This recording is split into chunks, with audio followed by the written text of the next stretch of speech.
Yo, what's going on guys, HyperX here, welcome back to another video for Monster Hunter Rise Sunbreak, and today Capcom had their Tokyo Game Show Monster Hunter Spotlight online program. Very long title, basically it's TGS today, and during that they had a long Monster Hunter presentation. It wasn't all about Sunbreak, it was about various different things. They spoke about Rise, they spoke about the current life cycle for Rise. They did however say that the 5th Capcom collaboration is going to be Arthur, and they'll also be doing a collaboration with Sonic the Hedgehog. More details on that coming later, and there were some new voice packs. They showed some of the music being performed live.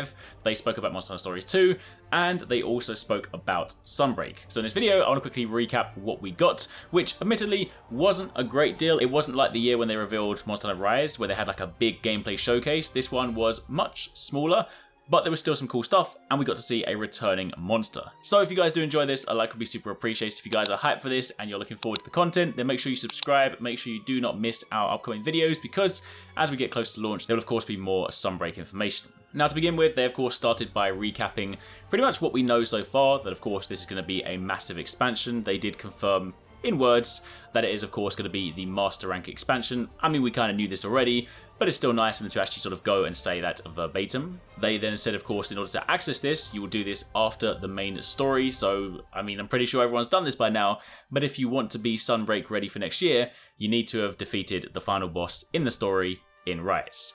Upon doing that, you will then leave Kimura Village, you will go to a new land. They of course haven't spoken about that just yet, they haven't sort of given us any details, but they did say in going to this new land, there will be a new base of operations, there will be new locales, so all that kind of stuff that you would expect from a new Monster Hunter game. They said that they'll of course reveal more information over the coming months and whatnot, so you know, once the sort of marketing machine starts to go, I imagine they'll be doing a lot of the live streams like they used to do in the past, where they kind of start showing off new locations, new trailers, that kind of stuff. So do stay tuned for that.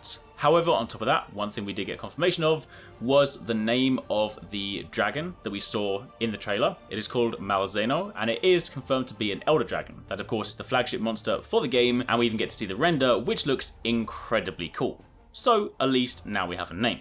But again, they said that's all they can tell us for the time being, so keep it locked for plenty more. But they did then go on to show us a trailer for a returning monster. Now, honestly, I was kind of hoping this was going to be Gomagala. They were like, oh, they're going to show off a returning monster, a fan favorite returning monster, and it was Shogun Senator, which, I'll be honest, I do like the monster. I love the Carapacians, I love the crab monsters, but it isn't what I thought they would be doing. But I guess something like Gomagala is probably like a big announcement. I feel like if they were going to announce that, maybe that'll be further down, maybe sort of next year when they start sort of showing plenty more, because I imagine there'll be lots of returning monsters. But regardless, this is still cool, because what excites me the most about Shogun Senator is that it is another skeleton. It's another monster type, it's another species.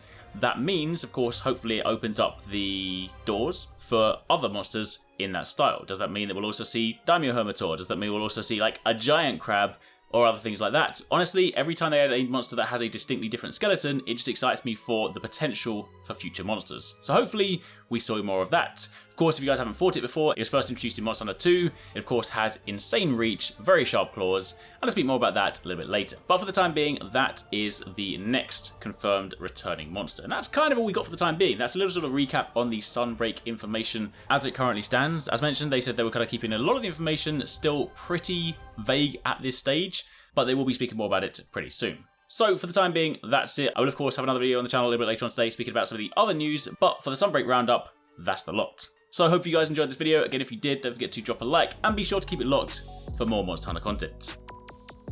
If you want to catch more from us at HyperX Gaming, don't forget you can catch the guys TwoSixNine and Paradise Central streaming over on Twitch weekdays, playing a variety of games. If you guys want to jump in, tune in, watch, and even join in, then make sure you check them out. The links to those are in the description box down below, and of course you can join the Discord to get involved in all of the discussions.